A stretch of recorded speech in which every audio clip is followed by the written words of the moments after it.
Welcome to a very snowy La Chaux-de-Fonds. Delighted to say that we are here with Greubel Forsey in their, one of the most advanced ateliers, I think, in Switzerland. And it's going to be our pleasure today to sit down and talk to the relatively new Chief Executive, Michel Nydegger, who's going to tell us about his plans, how he's transformed the business over the last couple of years, and what he's got planned for 2026 and beyond. So let's take a look inside.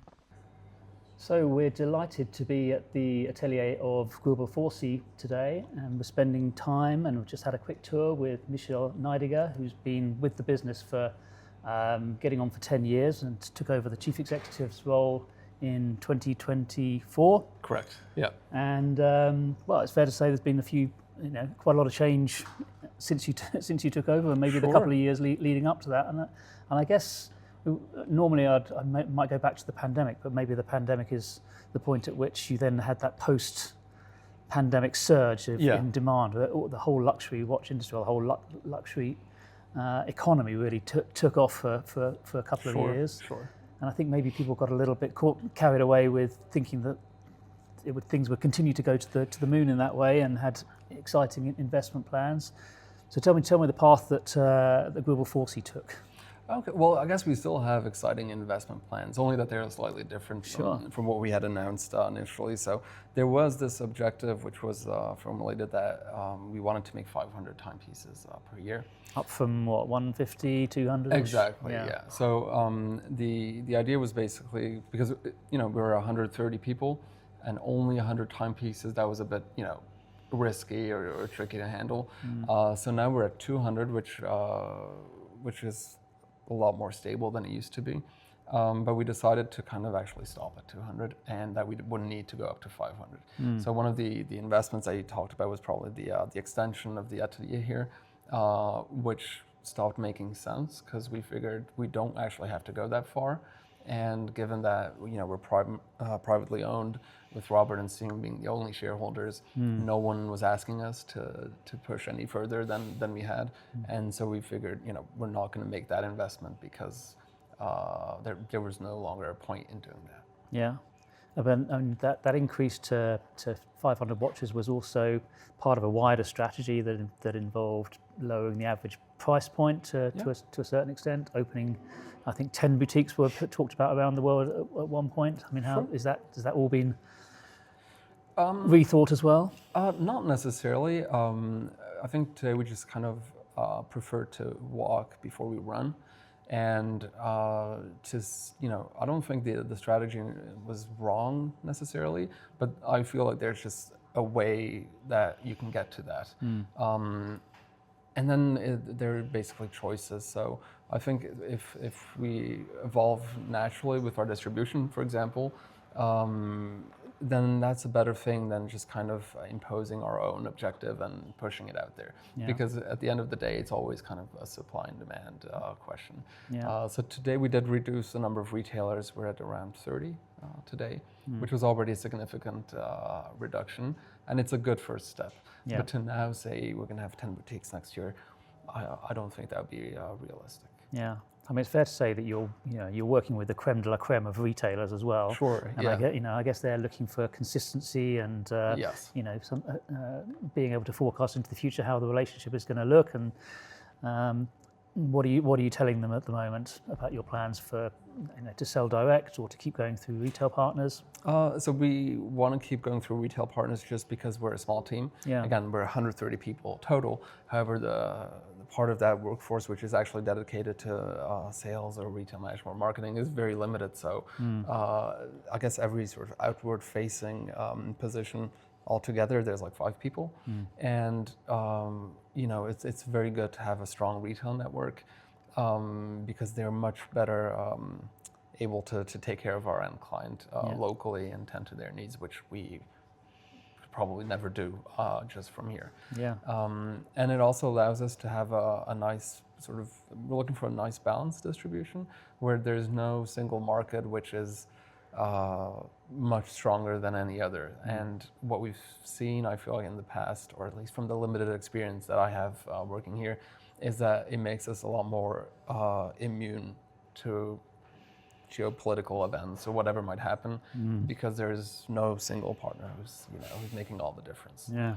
I mean, talking of geopolitical events, I mean, the USA must have been a challenging market last year, and for most Swiss watchmakers, it's obviously the biggest market. And you had, Zuckerberg wearing your watch, which created a lot of noise and what have you. I mean, what was it like working in America last year? Like I said, actually, we were fairly calm. I mean, we just did a calculation of what the potential risk would be.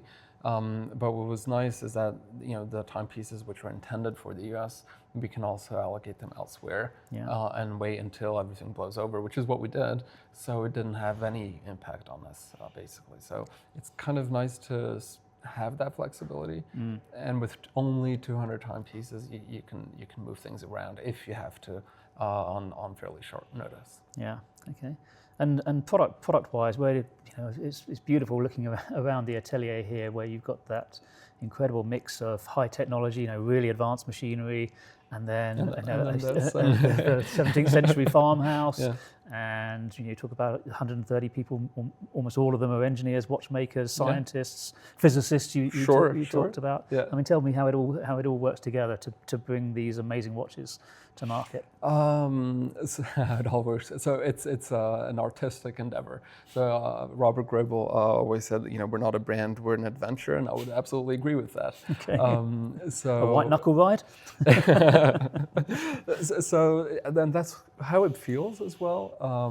We did try to I guess the back end of it all, we did try to have some processes and a certain methodology. But in terms of the creative process, it's still very much as it was at the very beginning, where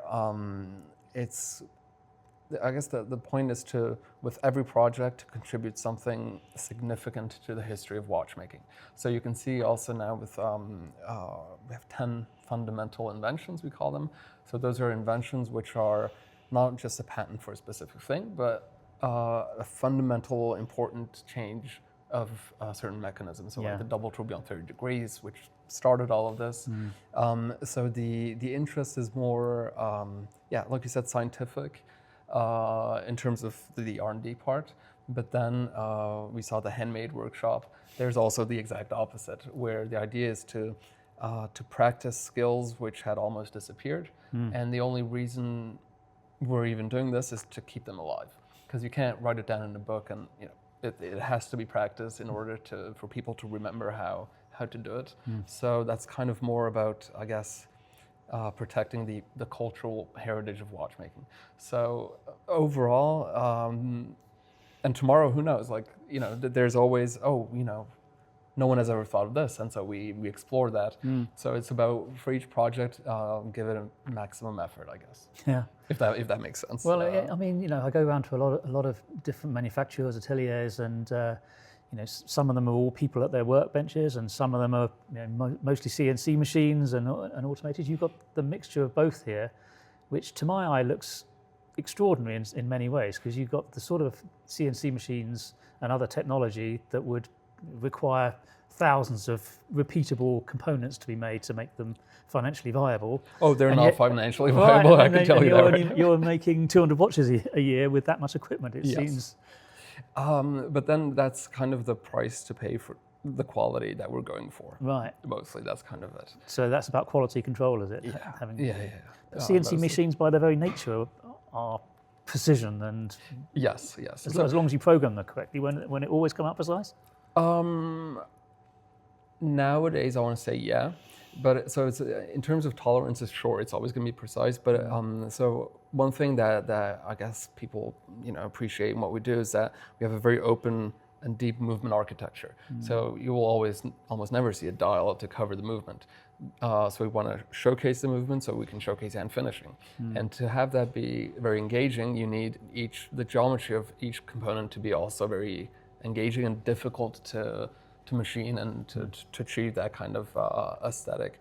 And that's the main reason we have CNC machines, basically, because we can control the geometry of the component in such a way that we're very flexible in terms of what we can make it look like. If we were to do absolutely everything by hand, we would be doing a lot less watches than we do today. So the handmade workshop today, we do 3 watches a year. We're hoping for 4. So we can run a business like this. So that's what for us to have a nice balance, I think, is interesting. Yeah, I think that handmade workshop is what people conjure up in their minds when they're thinking about watch workshops. But also, the hand finishing department is remarkable, and when you see the different techniques and the precision of those techniques that are being done by hand there, it's truly amazing. Yeah. And the hand finishing is still, I guess, the bottleneck for us today, just because of the extraordinary amount of time it takes to do hand finishing for our collection. And especially so, we have this rule, whether it be, let's say, an entry-level piece or a Grand Sonnery, the level of finishing is not going to be any different. So it's the same standards that apply to everything in our collection. Yeah. So that tends to take a bit of time. Yeah. I mean, people tend to think that when there is sort of economic choppiness at the top end, the luxury end of the market, the super rich will keep spending and it will be more immune to those headwinds than most. Is that your experience? I would say that, or at least for us, what I feel is important is to stay authentic and to have sort of an intrinsic credibility. So we're not necessarily storytellers, and actually more often than not we've done not a great job at it. But the story is literally here in what we do every day. Yeah. And I feel that that's what people appreciate, is that we're not trying to sell anything. We're trying to, explore new concepts in watchmaking, almost like for ourselves, and then if people are interested in that, that's great. So it kind of helps finance our other crazy endeavors. So basically, everything that we do we reinvest back into R&D. So it's more of a passion project, but at a significant scale. Yeah, I mean there is definitely a sort of a mix of mad scientists and centuries-old horological skills and ancient barns and modern architecture. It all comes together. It's all very contradictory here, indeed. And yet somehow it works. Yeah. But it's not a business like, and we can't really run it like any other business. So I guess there's requires some nuance. And I guess some calculations which you wouldn't have to do elsewhere. Going back to the handmade, it's not like we're making any money with this, right? But if we agree that we still want to do it, and then you kind of work around that, basically. Yeah. I mean, I think to understand Greubel Forsey, in some ways, there's a very useful history of Greubel Forsey on your website and the timeline. Oh yeah. And it sort of tells everything by the watches, and you think that the extraordinary designs, the engineering behind those designs, the thought, the mad science behind some of those designs, they all look. In some ways, there's a through line that you can tell is Greubel Forsey, but in other ways, they are so different. When you compare that to an industrial brand that's got 5 references that they've been making for the last 70, 80 years or something, everything's always in motion. It seems that Greubel Forsey. But that's where the fun is, like that, and that's kind of what's great about being independent. Is so Robert and Stephen and everyone, and I think we're at 34 unique calibers in 20 years, which is, I feel like that's a significant amount.